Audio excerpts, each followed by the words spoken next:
वालेकुम। आज मैं आप लोगों के साथ मोतीचूर के लड्डू की रेसिपी शेयर करूंगी। इसके लिए जो चीज़ें मैं इस्तेमाल कर रही हूँ वो ये हैं।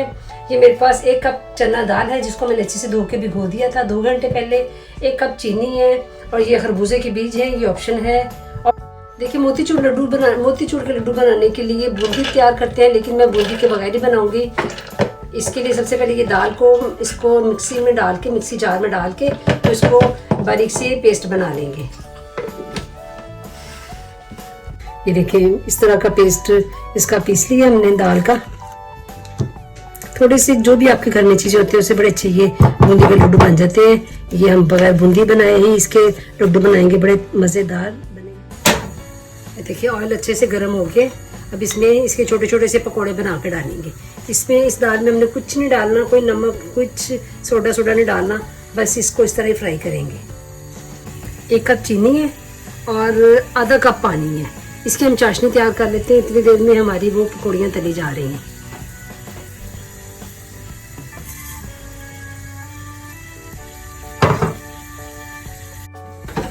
देखिए इस कलर का जब ये हो जाए तो इसको हम सारा निकाल देंगे अपने पैन में से। इसको तकरीबन मुझे 7 मिनट लगे हल्की आंच पे फ्राई करके। देखिए अब इसको सारे मिक्सी में डाल के तो इसको पीस लेंगे। देखिए सारी अच्छी से ये बूंदी तैयार हो गई है। कितने अच्छे से बिल्कुल बूंदी की तरह ये बन गई। देखिए अब ये खरबूजे के बीज हैं ये तकरीबन 4 टेबल स्पून है।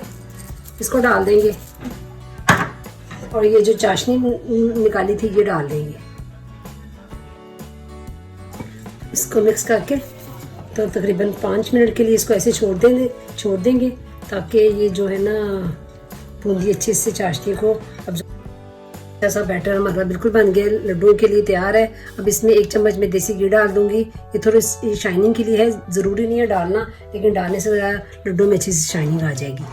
अब इसको अपनी मर्जी के मुताबिक जो भी साइज आप रखना चाहें लड्डू का रख लें। ये देखिए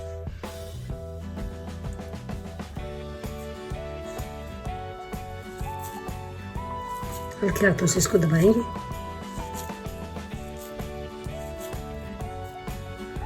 हल्के हाथों से दबाते हुए जो आप शेप देना चाहें, जितने साइज का आप लड्डू बनाना चाहें बना लीजिए। कितना अच्छा सा लड्डू बन के तैयार हो गया। इस तरह सारे अपने लड्डू बना लेंगे।